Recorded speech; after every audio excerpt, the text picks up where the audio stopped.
বাস আজকে তো আসতে যাচ্ছে কেন বলো তো? তিলকনগর স্টপেজে এখনো এলো না। এই যে দাদা, দাদা স্কোরটা কি হলো? 217 রানে 4 উইকেট। আরে ভাই, মনে হচ্ছে এবারও ইন্ডিয়া হেরে যাবে।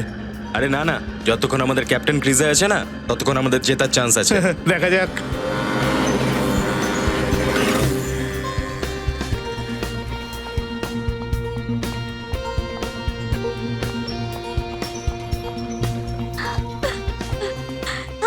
হাই। আজকে তুইও লেট? না ইয়ার, আমি তো টাইমেই এসে গেছিলাম, কিন্তু কি জানি বাসটা লেটে আসছে। থ্যাংক গড যে আজ বাস লেট করেছে। কি জানি আজকে বাস কেন লেট করছে, সব সময় তো টাইমেই আসে না। দেখ না, শহরের ট্রাফিকের ভিড় এত দিন দিন বেড়ে যাচ্ছে যে কে কি করতে পারে বল।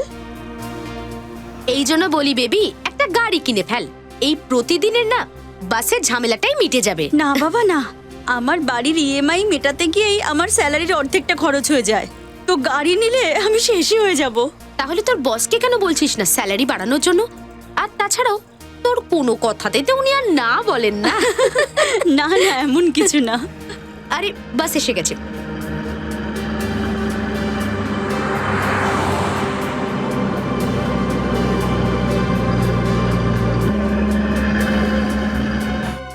আরে বাসটা ওখানে দাঁড়িয়ে গেল কেন? স্টপ তো এখানে, তাই না? জানি না।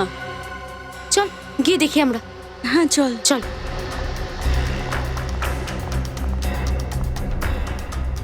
দরজাটা খুলুন। আরে দাদা, দরজাটা খুলুন। এই কেউ খুলছে না তো।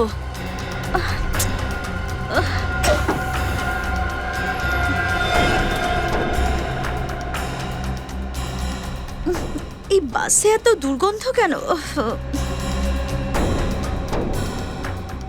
সবাই বাসে ঘুমোচ্ছে নাকি? ব্যাপারটা কি বুঝতে পারছি না কিছু। উদয়, উদয়, উদয়, মধু।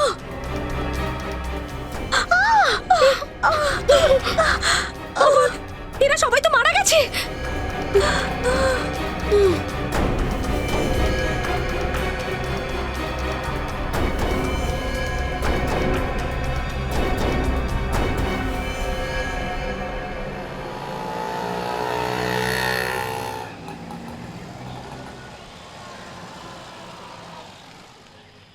এই অপরাধীদের সাহস দিন দিন বেড়ে যাচ্ছে ডক্টর সালুকে।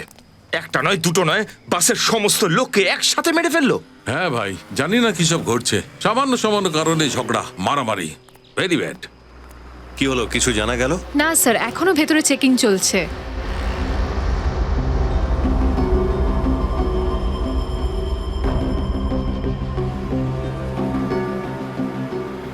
স্যার, দুটো মেয়ে বেঁচে রয়েছে কিন্তু অজ্ঞান।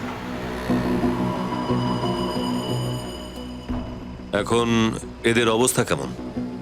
স্যার, এদের কিছুক্ষণের মধ্যে জ্ঞান ফিরবে।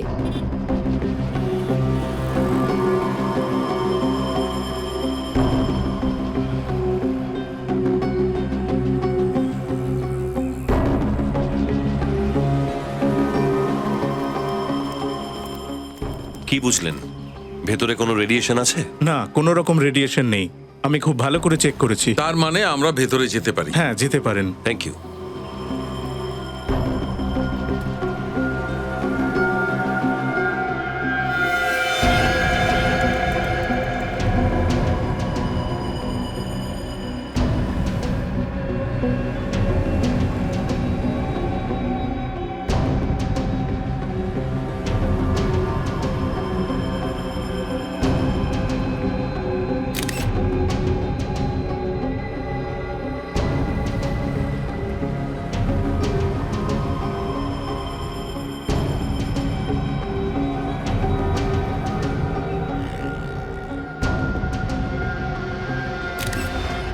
ব্যাপারটা তো বিষেরই মনে হচ্ছে ডক্টর সালুকে। স্যার, এতগুলো লোককে একসাথে বিষ দিয়ে দিল। আমার তো মনে হয় এই বাসের হাওয়ার মধ্যে বিষাক্ত গ্যাস ছড়িয়ে গেছে, যার কারণে এরা মারা গেছে। সালুকা স্যার, আপনার কি মনে হয় এটা কি গ্যাস হতে পারে? এখন তো পরীক্ষা করার পরই বোঝা যাবে এটা কি ধরনের গ্যাস।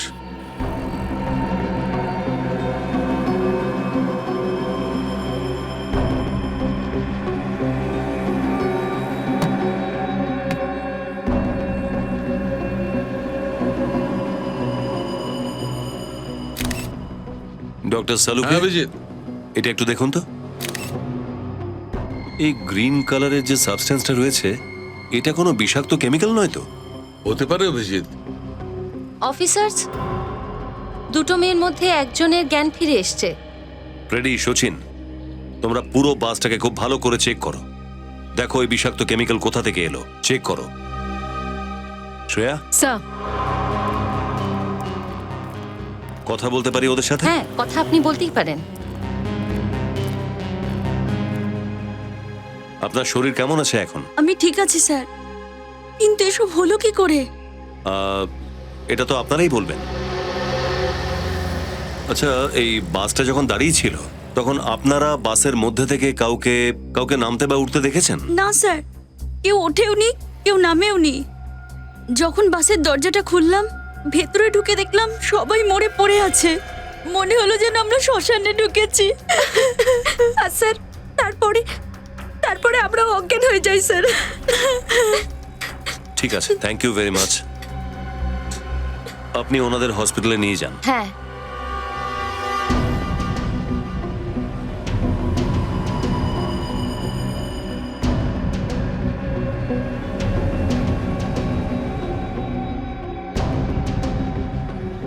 ডক্টর সালুকে কিছু বুঝতে পারলেন? হ্যাঁ অভিজিৎ, এই দেখো, বিষ চামড়ার ওপরে তার প্রভাব দেখাতে শুরু করেছে। সবার চামড়ার ওপরে সবুজ সবুজ দাগ দেখা যাচ্ছে, দেখো।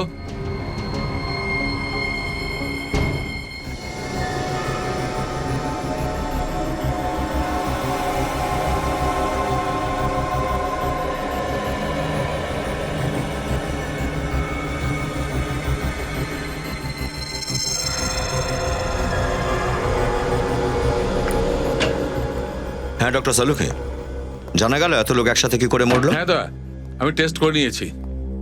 এই যে জায়গায় জায়গায় চামড়াটা সবুজ হয়ে গেছে না, এটা ল্যাসকট স্যান্ডেল নামে বিষাক্ত গ্যাসের কারণে হয়েছে। ওই গ্যাসের কারণে মৃত্যু হয়েছে এদের। ল্যাসকট স্যান্ডেল? এটা আবার কি ধরনের গ্যাস? একটি খুবই মারাত্মক এবং কম পাওয়া যায় এরকম গ্যাস। এটা এরকম একটা বায়োকেমিক্যাল এজেন্ট যেটা সহজে কেউ পায় না। সহজে পাওয়া যায় না? তার মানে শহরের মধ্যে খুব কমই ল্যাবরেটরি আছে যেখানে এই ধরনের কেমিক্যালটা পাওয়া যায়। মাত্র 4-5টা ল্যাবে এটা পাওয়া যায়, তার লিস্ট তোমাকে দিয়ে দেবো। থ্যাংক ইউ ডক্টর সালুকে। আর একটা কথা, এই গ্যাসটা যেহেতু হাওয়ার মধ্যে মেশে তাই খুব ধীরে ধীরে ছড়িয়ে পড়ে। কিন্তু যদি এটা জোর হাওয়ার সঙ্গে ছড়ানো যায়, যেমন ধরো পাখা কিংবা এসি, তাহলে এটা খুব কম সময়ের মধ্যে বেশি ভয়ঙ্কর হয়ে ওঠে। পাখা অথবা এসি? বাসও তো এসি বাস ছিল। এক্স্যাক্টলি তা। আর আতঙ্কবাদীরা এই কথাটা জানতো, সেই কারণে এসি বাস ঠিক করেছে, যাতে এই বেচারারা বাঁচার সুযোগ না পায়। আরো একটা ব্যাপার, যদি এই গ্যাস কোনোভাবে মানুষের শরীরে ঢুকে যায়, তাহলে 7 থেকে 10 মিনিটের মধ্যে তার মৃত্যু তো নিশ্চিত। স্যার, যেই এটা করেছে অনেক বড় উদ্দেশ্য আর প্ল্যানিং করে করেছে। একবার যদি জানতে পারা যায় যে এই কেমিক্যাল এসেছে কোথা থেকে, কোন ল্যাবরেটরি থেকে, তাহলে উদ্দেশ্যও বোঝা যাবে।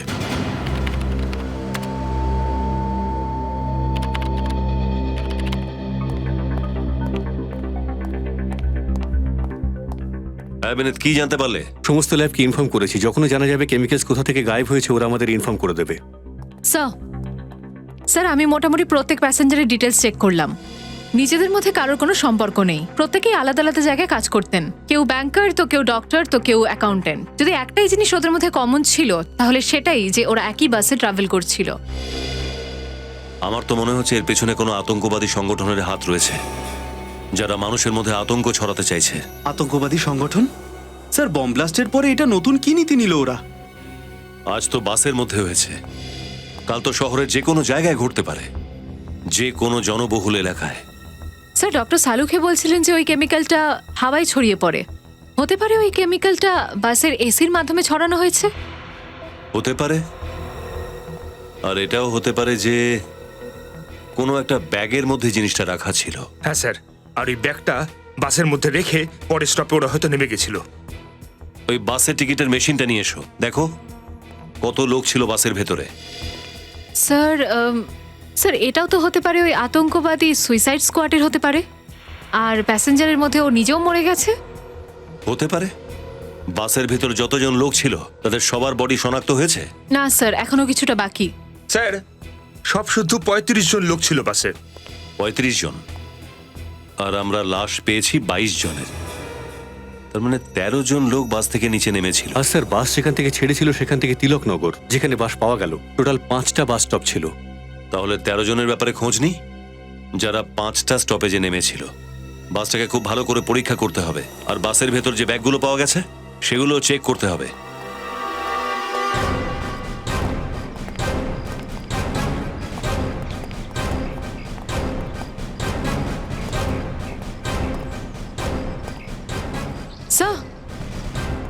স্যার এই হলো যতীন। গাড়ির প্রত্যেকটা কল কবজার প্রচুর জ্ঞান আছে এর। যতীন, বাসের এসিটাকে খুব ভালো করে চেক করো, দেখো কোনো গন্ডগোল নেই তো। Okay sir.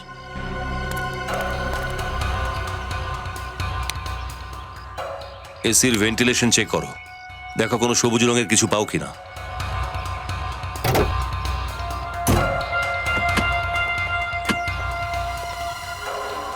সবকিছু খুব সাবধানে চেক করবে। 22 জন লোকের মৃত্যু হয়েছে, অনেক কিছুই ঘটতে পারে।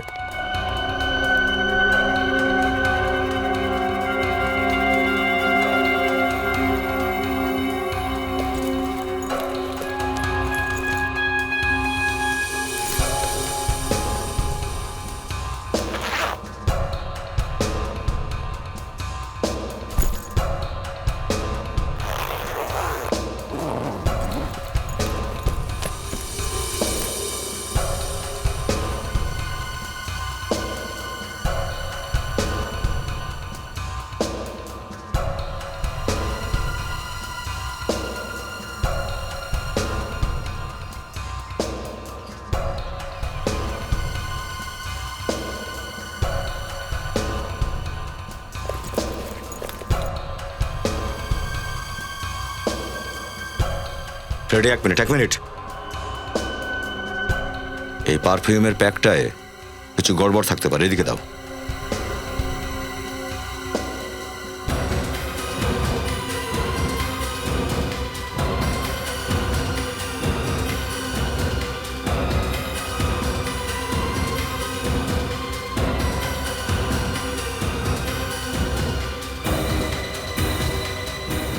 না, বোতল দেখছি একদম কানায় কানায় ভর্তি, এতে ওই কেমিক্যালটা নেই।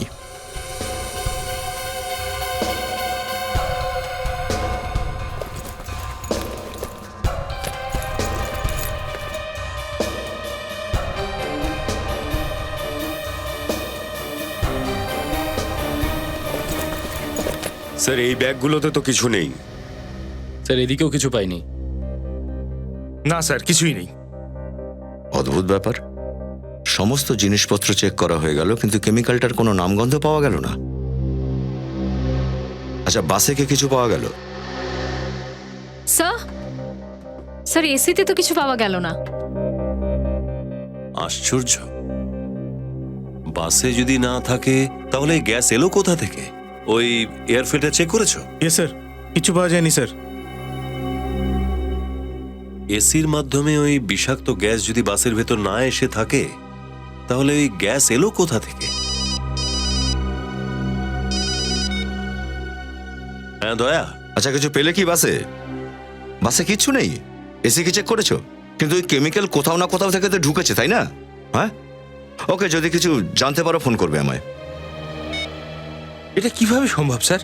কেমিক্যাল না তো বাসে আছে না জিনিসপত্রে, তাহলে এই কেমিক্যালটা এলো কোথা থেকে? এই কেমিক্যাল এসেছে তো আশেপাশে থেকে নিশ্চয়ই। কেমিক্যালটা যদি গ্যাস ফর্মেই থাকে তাহলে হতে পারে কেউ কেমিক্যালটাকে ছোট কোনো বোতলে নিয়ে এসেছিল। ব্যাগগুলো আবার চেক করো তো।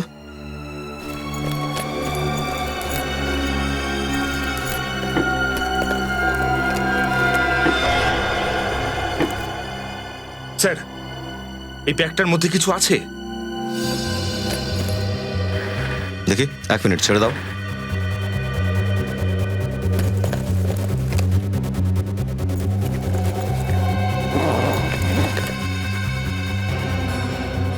এই দেখো,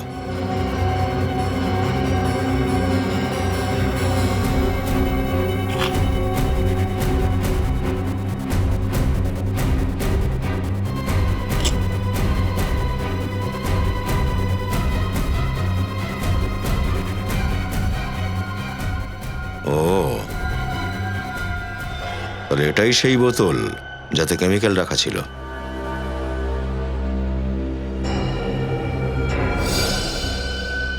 স্যার ব্যাগের ভেতরেও সবুজ রং লেগে রয়েছে।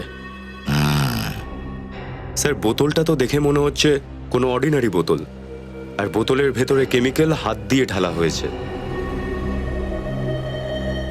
আচ্ছা, সিট নাম্বার 16-তে কে বসেছিল? স্যার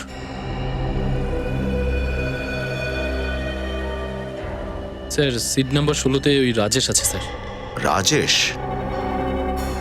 তাহলে রাজেশই সন্ত্রাসবাদী? না না, এমন হতে পারে না। আমার ছেলেরা আতঙ্কবাদী হতে পারে না। দেখুন, আমরা এটা বলছি না যে আপনার ছেলে আতঙ্কবাদী। আমরা শুধু এটা বলতে চাইছি আপনার ছেলে রাজেশের ব্যাগ থেকে আমরা ওই বিষাক্ত গ্যাসের বোতলটা পেয়েছি।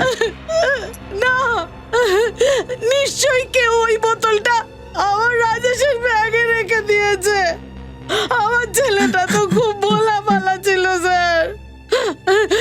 আমার ছেলেটা তো সফটওয়্যার ইঞ্জিনিয়ার ছিল স্যার।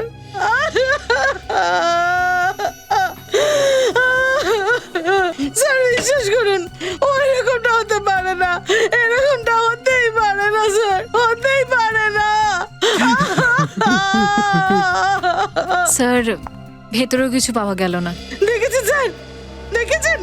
এখন বিশ্বাস করলেন তো যে আমরা ভদ্রলোক? বাবা, একে তো ছেলের মৃত্যুতে আমরা শেষ হয়ে গেছি, আর তার উপরে এইরকম একটা অভিযোগ। আপনারা কিন্তু আমাদের ভুল বুঝছেন। আমরা আপনাদের অপবাদ দিচ্ছি না, শুধু জিজ্ঞাসাবাদ করছি। আপনারা একবারও ভাবেন না তাই না যে আপনাদের এই জিজ্ঞাসাবাদ কারুর মনে আঘাত করতে পারে? তুমি কে? মেঘা, রাজেশের বান্ধবী। অফিসার, কিছু জানতে পেরেছেন? মানে রাজেশ আর ওর বন্ধুদের মৃত্যুর জন্য কে দায়ী?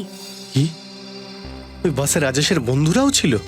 হ্যাঁ, ওই বাসে তোর 7 জন বন্ধু ছিল যারা ওর সাথে অফিসে কাজ করতো। কোথাও এইসব যা হয়েছে এই সব কিছুর পেছনে অফিসের শত্রুতা নেই তো? কিন্তু স্যার, যদি রাজেশের অফিসে এরকম কোনো প্রবলেম থাকতো তাহলে ও আমাকে বলতো, সেটা ও নিশ্চয়ই আমাকে বলতো।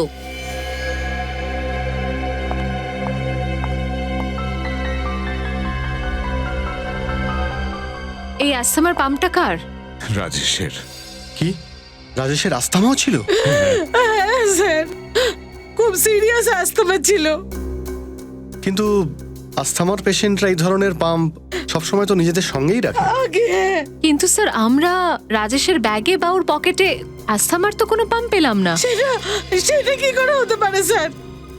আমার ছেলে রাজেশ অ্যাস্তমার পাম্প ছাড়া বাড়ির বাইরে বেরোতোই না।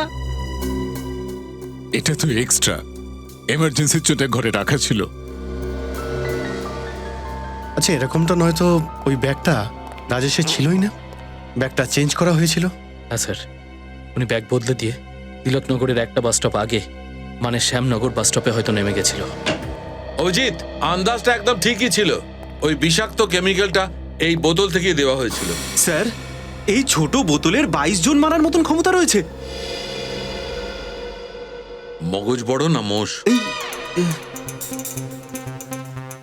কি ভাই, কোন চিন্তায় ডুবে গেলি? মসি তো বড় হয় না। দেখ, মগজ তো ছোট্ট একটা মাথাতেও থাকতে পারে, কিন্তু মোষকে রাখার জন্য এত বড় একটা খাটালের প্রয়োজন হয়। স্যার, কি বুদ্ধি আপনার! হয়েছে তো, আগে একজন ছিল, এখন 2 জন হয়েছে। স্যার এটা কাজ কি করে করে? দেখো, এই বোতাম একটা তার দিয়ে এই ব্যাটারির সঙ্গে জোড়া আছে। যখন এই বোতামটা চাপা হয়েছিল, এই তারটা গরম হতে শুরু করে। এত গরম হয়ে গেছিল যে পরে এটা ডিসকানেক্ট হয়ে গেছিল, ভেঙে গেছিল। আর যখন এটা পুড়তে শুরু করে তখন ধীরে ধীরে এর ভেতরের গ্যাস বাইরে বেরিয়ে আসে আর সবকিছু ধ্বংস করে দেয়। এই বোতামটা চাপা আর গ্যাস বেরোবার মধ্যে কতটা সময় লাগে ডক্টর সালুকে? 60 থেকে 90 সেকেন্ড। তার মানে রাজেশের কাছে 90 সেকেন্ড ছিল এই কাজটা করবার জন্য। তার মানে এই রাজেশ তিলকনগরের এক স্টপ আগেই নেমে যেতে পারতো, তাহলেও বাসে বসে থাকলো কেন? এই রাজেশ সফটওয়্যার ইঞ্জিনিয়ার ছিল, তাই না? হ্যাঁ স্যার। কোনো এমআরপি কোম্পানিতে কাজ করতো আর মহেশনগরে থাকতো। স্যার, আমি শহরের প্রত্যেক কটা ল্যাবেই খোঁজ নিলাম, কোথাও কোনো কেমিক্যাল চুরি হওয়ার কোনো খবর নেই। কোথা থেকেও চুরি হয়নি, তাহলে ওই বিষাক্ত কেমিক্যাল রাজেশের ব্যাগে এলো কি করে?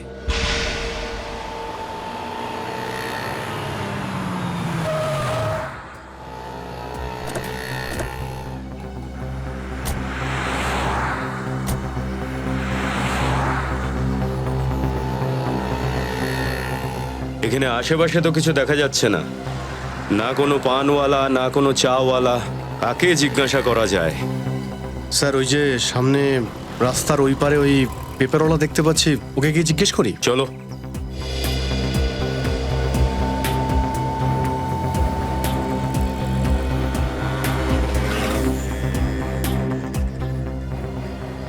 শোনো একটু, তুমি কাল সকালবেলা 8:30 থেকে 8:45 মধ্যে কোনো লোককে দেখেছো এই ব্যাগ নিয়ে এসেছিল, এই বাস থেকে নেমেছিল? 8:30 9টার মধ্যে? আরে হ্যাঁ স্যার, ওই সময় তো এখানে কি সুন্দর শুটিং চলছিল স্যার। তা ওটা ছেড়ে কে এই দিকে তাকিয়ে থাকবে বলুন? শুটিং? কিসের শুটিং? স্যার ওই সিরিয়াল আসছে না, কি নাম জানি ওটার, সাজান সাজনি কা প্যার, ওরই শুটিং চলছিল স্যার। কোথায় হচ্ছিল শুটিংটা? শুটিং দেখাচ্ছি স্যার, আসুন দেখাচ্ছি। শুটিং এখানে চলছিল স্যার। ওইদিকে হিরো দাঁড়িয়ে ছিল আর এইদিকে হিরোইন। কি সুন্দর ডায়লগ বলছিল স্যার, দেখে তো মজাই হচ্ছিল স্যার খুব। হিরোইন এখানে আর হিরো এখানে দাঁড়িয়ে ছিল, আর এই বাস স্টপটা এক্স্যাক্টলি তার পিছনে। আচ্ছা এটা বলো যে ক্যামেরা কোথায় ছিল? কি স্যার, যখন হিরো হিরোইন এদিকে দাঁড়িয়ে আছে তো ক্যামেরা তো ওইদিকেই দাঁড়িয়ে থাকবে না স্যার? ক্যামেরা ওদিকে, হিরো হিরোইন এখানে, আর ঠিক পিছনে বাস স্টপ। হয়তো বাস থেকে নামা যাত্রীদের ক্যামেরায় দেখা যাবে। হ্যাঁ, সেটা হতে পারে। শুটিংটা কতক্ষণ চলেছিল? আরে স্যার ব্যাপারটা হলো কি, ডাইরেক্টরটা না খুব খুঁতখুঁতে, প্রত্যেকটা কথায় কাট কাট কাট, এক ডায়লগ 2-2.5 ঘন্টা আচ্ছা, ধরে। ঠিক আছে ঠিক আছে। কি নাম যেন বললে সিরিয়ালটা? হ্যাঁ স্যার, আমারও মনে হচ্ছে আপনিও শুটিং দেখতে চান। স্যার ওই পাশের গলি আছে না, ওখানে শুটিং চলছে স্যার, গিয়ে দেখুন না স্যার। চলো। রাহুল, রাহুল আমি তোমাকে ভালোবাসি রাহুল। তাহলে ছেড়ে দাও ওই পৃথিবীকে, ভুলে যাও সবকিছু আর চলে আসো আমার বুকে। আসছি। কাট কাট কাট, এটা তোমরা কি করছো দুজনে? এই 18 নম্বর টেক ছিল, এই শটটার জন্য যদি সারাদিন চলে যায় তাহলে প্রডিউসার তো আমার ব্যান্ড বাজিয়ে দেবেন। সরি স্যার, কিন্তু ওর ওজনটা এতটাই বেশি যে আমি ব্যালেন্স রাখতে পারি না। আমার ওজন মোটেই বেশি নয়, যদি তুমি জিমে যেতে না তাহলে আজকে আর এই দিনটা দেখতে হতো না। ডিরেক্টর সাহেব, আপনার সাথে কিছু কথা আছে। নাও, এখন এরাও আমার সঙ্গে কথা বলবে, বলুন কি বলতে চান। আমরা সিআইডি থেকে এসেছি। আপনারা সিআইডি থেকে? কিন্তু স্যার আমার কাছে এখানে শুটিং করার পারমিশন আছে। এই যে দেখুন স্যার, এই যে চিঠি, এটা দরকার নেই। আমরা এখানে অন্য একটা কারণে এসেছি। সেটা কি স্যার? কালকে আপনারা সামনে বাস স্টপে শুটিং করছিলেন না? হ্যাঁ, ওর সামনের রাস্তাটায়। তাহলে তো আপনি জেনেই গেছেন কাল ওখান দিয়ে যাওয়া একটি বাসে 22 জনের মৃত্যু হয়েছে। হ্যাঁ, আমি পেপারে পড়েছি, খুব খারাপ হয়েছে ব্যাপারটা। আমরা আপনাদের শুটিং এর ফুটেজ দেখতে চাই। হয়তো আপনাদের শুটিং এর ফুটেজে ওই বাসটা দেখা গেছে। আগে নিশ্চয়ই, আমরা যদি আইনের কিছু সহায়তা করতে পারি তাহলে এর থেকে গর্বের আর কি হতে পারে আমাদের জন্য। আসুন।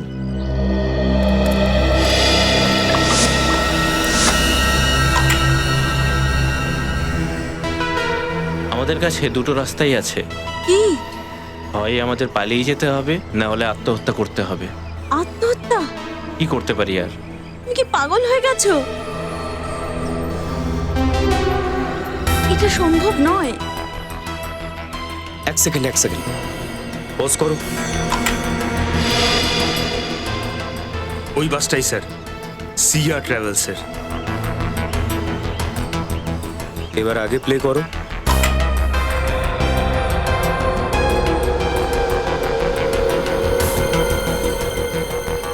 পজ করো। এর হাতেও একেবারে সেই ধরনের ব্যাগ যেরকম রাজেশের ছিল।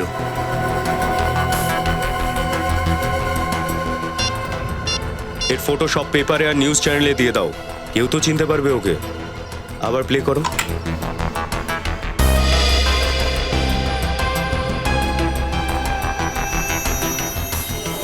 এই লোকটা রাস্তা থেকে গলির ভিতরে ঢুকেছিল? চলো গলিতে গিয়ে দেখি। এই গলিটায় এসেছিল না ওই লোকটা? হ্যাঁ, গলি তো এইটাই। আরে কিন্তু এই গলি তো সামনে গিয়ে শেষ হয়ে যাচ্ছে, ডেড এন্ড। হতে পারে ও এই বিল্ডিংগুলোরই কোথাও থাকে বা এখানে এসেছিল। একটা কাজ করো, তোমরা বিল্ডিংগুলোতে গিয়ে জিজ্ঞাসাবাদ করো, ততক্ষণে আমি রাস্তার লোকেদের জিজ্ঞাসা করি।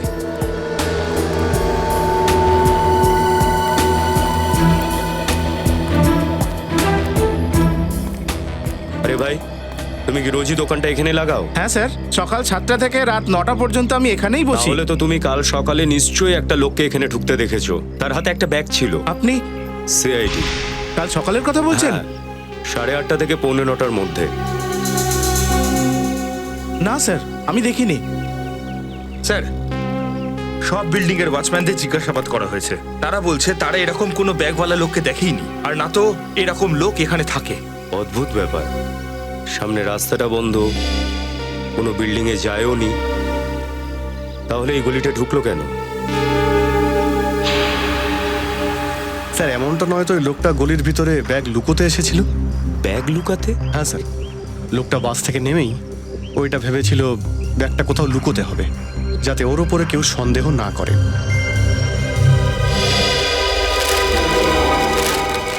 হ্যাঁ সচিন, শোনো, এর ভেতরে কোনো ব্যাগ পেয়েছো?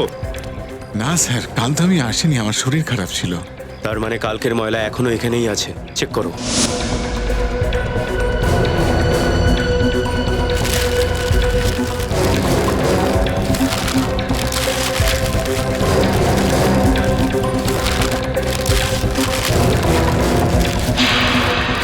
পেয়ে গেছি স্যার,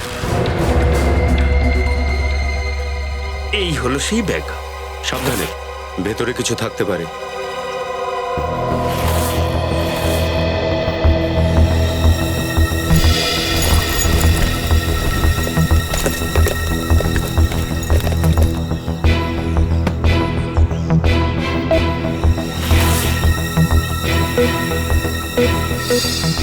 ও, এই হলো রাজেশের আস্থামা পাম্প।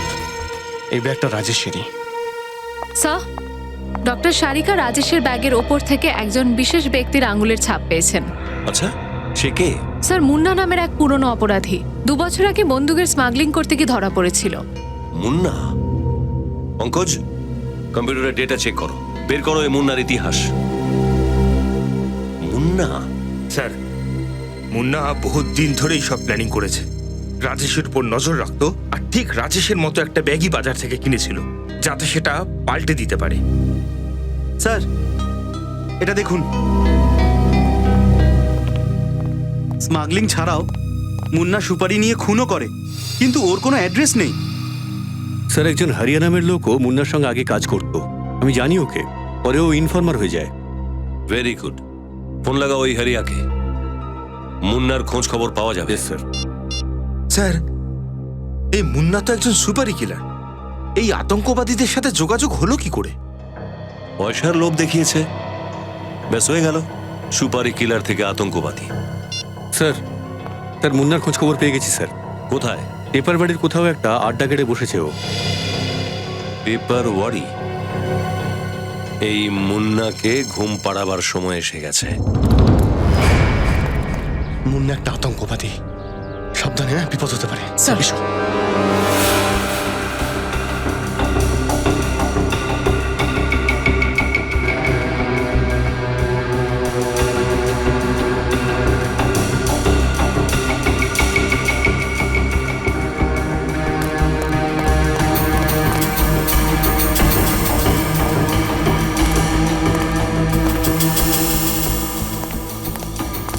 কেউ নেই স্যার। কেউ নেই?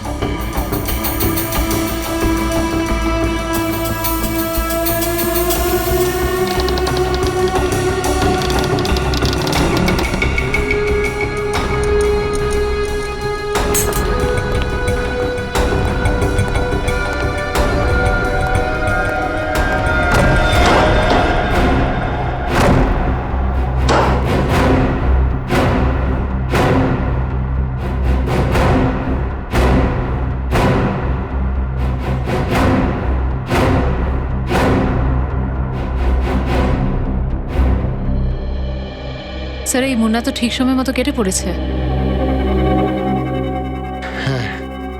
অপরাধী সবসময় অপরাধ করে নিজের ঠিকানা বদলে ফেলে। একটা কাজ করো, পুরো ঘরটাকে সার্চ করো, নিশ্চয়ই কিছু না কিছু ফেলে গেছে ও। স্যার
নিখিল, কিছু পেলে তুমি?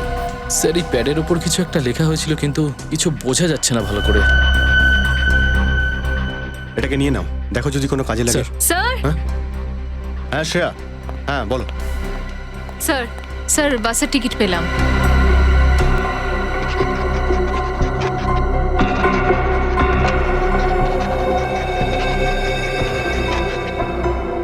একটা ব্যাপারে তো শিওর হওয়া গেল যে ওই ব্যাগটা মুন্নাই ওই বাসে রেখেছিল। ওই বাসের টিকিট এটা, আর টাইম আর ডেটটাও ম্যাচ করছে। কিন্তু এটা কি, মুন্নাই বাসে ইন্দিরানগর থেকে উঠেছিল, এখান থেকে নয়। কিন্তু স্যার মুন্নার এনডি নগরে যাওয়ার কি দরকার ছিল? ওর তো পিপাটবাড়ি বাস স্ট্যান্ডে গেলেই সুবিধে হতো। সেটা এই জন্য যে হয়তো মুন্না এনডি নগরে কারোর সঙ্গে দেখা করতে গিয়েছিল। এই নোটপ্যাড থেকে এনডি নগরের একটা বাড়ির অ্যাড্রেস পেয়েছি স্যার। এনডি নগর, আমাদের পরের লক্ষ্য এনডি নগরের এই বাড়িটা। হতে পারে মুন্নার এটা নতুন ঠিকানা। স্যার দরজা খোলা আছে, মনে হয় মুন্না ভেতরেই আছে। সাবধানে।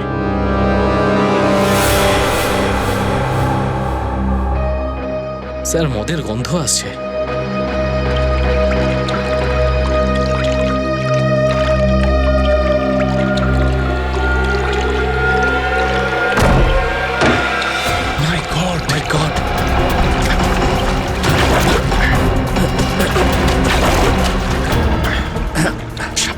স্যার মনে হয় বেশি মদ খেয়ে বাচ্চা বেহুশ হয়ে গেছিল। না নিখিল, ও মারা গেছে।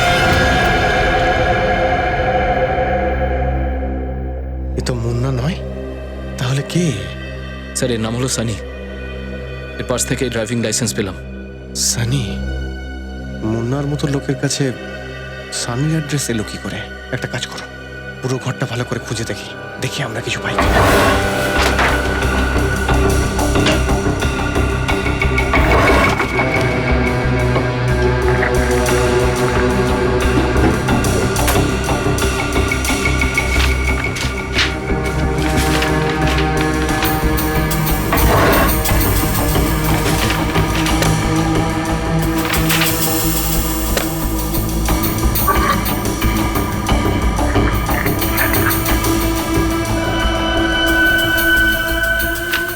এগুলো কি? রণবিজয়, এও তো এই বাসে ছিল না? এও তো মারা গেছে। স্যার ফটো দেখে তো মনে হচ্ছে যে এই সানি আর রণবিজয় একে অপরকে চিনত, আর মনে হয় খুব ভালোই বন্ধুত্ব ছিল। এরা কত ভালো বন্ধু ছিল সেটা রণবিজয়ের পরিবারের লোকেরাই বলতে পারবে। সানি আর রণবিজয় ছোটবেলার বন্ধু ছিল। ছোটবেলার বন্ধু? হ্যাঁ, 5 জনে স্কুল আর কলেজে একসাথেই পড়েছিল। 5 জন মিলে? মাসিমা আপনি কোন 5 জনের কথা বলছেন? সানি আর রণবিজয়ের আরো 3 জন বন্ধু ওই বাসেই ছিল, অমিত, উদয় আর রাজেশ। রাজেশও এদের সবার বন্ধু ছিল?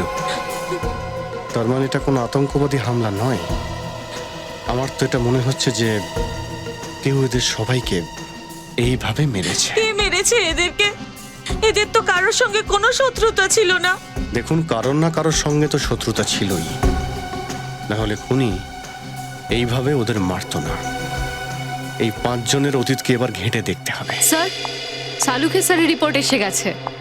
স্যার, এই রিপোর্টে পরিষ্কার লেখা আছে যে সানির বাথটাবে ডুবে যাওয়ার কারণ মদ নয়, ড্রাগস, যেটা সানির রক্তে পাওয়া গেছে। ড্রাগস? মানে সানি মদ খেত না? না। তবে কি সানি ড্রাগস নিত? না বিনীত, রিপোর্টে পরিষ্কার লিখে দেওয়া আছে সানিকে ওই ড্রাগ ইঞ্জেকশন ওর ঘাড়ের পেছন দিকটা দেওয়া হয়েছিল। কোনো মানুষ ড্রাগ নিলে হয় কবজিতে দেবে, না হলে হাতে দেবে। ঘাড়ের পেছনে এমন কিছু একটা হয়েছে যে মুন্না সানির দরজাটা খটখট করেছিল, সানি দরজাটা খুললো, ভেতরে যাওয়ার জন্য পেছন দিকে ঘুরলো, তো মুন্না ওই ড্রাগের ইঞ্জেকশনটা ওর ঘাড়ের পেছন দিকটা ঢুকিয়ে দিল। সানি অজ্ঞান হয়ে পড়ে গেল। মুন্না ওকে তুলল আর বাথটাবের জলে ডুবিয়ে মেরে ফেললো। চারিদিকে মদ ছড়িয়ে দিল যাতে সবার মনে হয় যে এটা একটা অ্যাক্সিডেন্টাল ডেথ। যেমন ভাবে মার্ডারটাকে অ্যাক্সিডেন্টে রূপ দেওয়া হয়েছে, ঠিক তেমন করেই বাসের ঘটনাটাকেও আতঙ্কবাদী রূপ দিয়েছে। আমরা ভাবছিলাম যে এর পেছনে কোনো আতঙ্কবাদী সংগঠনের হাত আছে, কিন্তু আসলে এটা খুন। সানির মৃত্যু হয়েছে 6টা থেকে 7টার মধ্যে, মানে 6টা থেকে 7টার মধ্যে। সানিকে খুন করার পরে মুন্না এনডি নগরের বাস স্ট্যান্ডে পৌঁছয়, আর ও ওখান থেকে 7:45টার বাস ধরে, আর সুযোগ বুঝে রাস্তায় ওই কেমিক্যালের ব্যাগ রাজেশের ব্যাগের সাথে পাল্টাপাল্টি করে। ওর কাজ ওখানে শেষ। একটা চমকে দেওয়ার মতো খবর পেয়েছি। সেটা কি? স্যার, 5 বছর আগে এই সানি একটা খুনের কেসে ধরা পড়ে, কিন্তু আসল সময়েই সাক্ষীরা কোর্টে এসে হাজিরা দেয় না, আর সানি মুক্তি পেয়ে যায়। আচ্ছা, ওই সাক্ষীদের মধ্যে ওই রণবিজয় আর ওর 3 বন্ধু ছিল না তো? হ্যাঁ স্যার, ওরাই ছিল। ঠিক বলেছেন আপনি। খুন কার হয়েছিল? কোনো মনিকা নামের একটি মেয়ে। মনিকা? তার মানে খুনি ওই মনিকার কোনো বন্ধু বা আত্মীয় হবে, যে ওর মৃত্যুর প্রতিশোধ নিচ্ছে। এখন সিআইডির এসে কি লাভ? আমার মনিকাকে তো ন্যায় দিতে পারেননি আপনারা। তাই এখন আপনার স্বামী খুন করে বদলা নিচ্ছে। কি বলছেন আপনারা? সত্যি কথাই বলছি। একবার ডাকুন তো ওনাকে। কোত্থেকে ডাকবো? মারা গেছেন উনি। কি? উনিও মারা গেছেন? আগে হ্যাঁ, একজন বয়স্ক বাবার কাঁধে এত শক্তি হয় না যে জোয়ান মেয়ের মৃত্যুর বোঝার সাথে আইনের অন্যায়ের বোঝাও সইতে পারে। যখন আইন আমার মনিকার খুনিকে মুক্ত করে দেয়, উনি সেটা সহ্য করতে পারেননি, আত্মহত্যা করেছেন উনি। খুবই অন্যায় হয়েছে আপনার সাথে। প্লিজ নিজেকে একটু সামলান। দেখুন ম্যাডাম, আপনাদের ফ্যামিলির সঙ্গে যা যা ঘটেছে তার জন্য সত্যি আমরা খুব দুঃখিত। প্রথমে আপনাদের মেয়ে মনিকা, আর তারপর আপনার স্বামী। আসলে ব্যাপার হচ্ছে এমন কেউ একজন আছে যে মনিকার খুনি আর তার বন্ধুদেরকে মারছে। মনিকার খুনি মারা গেছে? সেটা কে করলো? আমরাও এটাই খোঁজার চেষ্টা করে যাচ্ছি। নিশ্চয়ই কেউ মনিকার আত্মীয় হবে। না, কিন্তু যেই এটা করে থাকুক আমি তাকে আশীর্বাদ করছি। কেউ অন্তত আছে যে আমার মেয়ের খুনের বদলা নিচ্ছে। ও শুধু আপনার মেয়ের খুনিকেই নয়, অনেক নিরপরাধ মানুষকে শিকার বানিয়ে ফেলেছে। যদি এরকম মানুষকে আপনি আশীর্বাদ করেন, তাহলে মাসিমা আমার মনে হয় না এটা ভালো হবে। ম্যাডাম, মনিকার কোনো ভাই আছে? আগে না, ও আমাদের একমাত্র সন্তান ছিল। তাহলে এটাও হতে পারে যে আপনার মেয়ে মনিকা ওকে ভালোবাসতো। হ্যাঁ, ও আর সঞ্জয় একে অপরকে খুব ভালোবাসতো। ওদের বিয়ে হওয়ার কথা ছিল, কিন্তু ও তো খুব ভালো ছেলে, ও এমনটা করতে পারে না। সে কতটা ভালো সেটা তো আমরা খোঁজ নেবই। সঞ্জয়, এসব এসব কি বাজে কথা বলছো মুন্না তুমি? সব টাকা তো আমি তোমায় দিয়ে দিয়েছি। সঞ্জয় বাবু, সব নয়, অর্ধেক টাকা। মানেটা কি?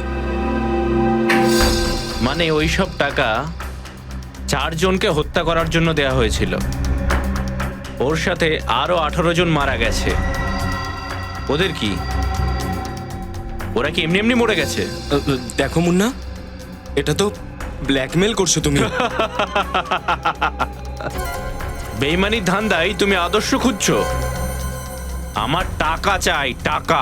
দেখো মুন্না, তুমি তুমি শুরু থেকেই জানতে যে প্ল্যানের হিসেব মতো বাসে যতজনই লোক থাকবে তারা তারা সবাই মারা যাবে, যাতে ওই 4টে বন্ধু মারা যেতে পারে। আর পুলিশ এটা একটা আতঙ্কবাদী হামলা যাতে ভাবে। এখন আমার কাছে আর টাকা নেই, তুমি তুমি প্লিজ এখান থেকে চলে যাও। ঠিক আছে, কোনো ব্যাপার না, সব প্রমাণ আছে আমার কাছে। পুলিশ তোমার কাছে পৌঁছাতে বেশি সময় নেবে না। তা তুমি আমাকে ব্ল্যাকমেল করছো? দেখো, এটা ঠিক করছো না। কি ঠিক আর কি ভুল এটা তো আগে ভাবা উচিত ছিল। ঠিক বলেছ, আমার প্রথমেই ভাবা উচিত ছিল।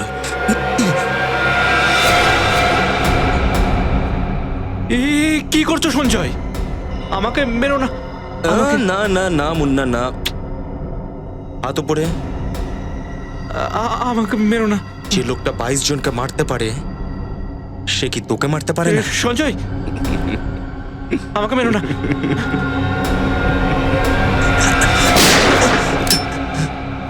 সিআইডি, দাঁড়া দাঁড়া দাঁড়া বলছি। আমি কিছু করিনি স্যার। স্যার, ওই গুন্ডা মুন্না করেছে। বলুন, বাসে বসে থাকা লোকগুলোকে মেরে ফেললো। আমরা সব জানি তুই করেছিস এসব। মনিকার খুনের প্রতিশোধ নিতে চাস তুই, তাই না? না স্যার। চাস না?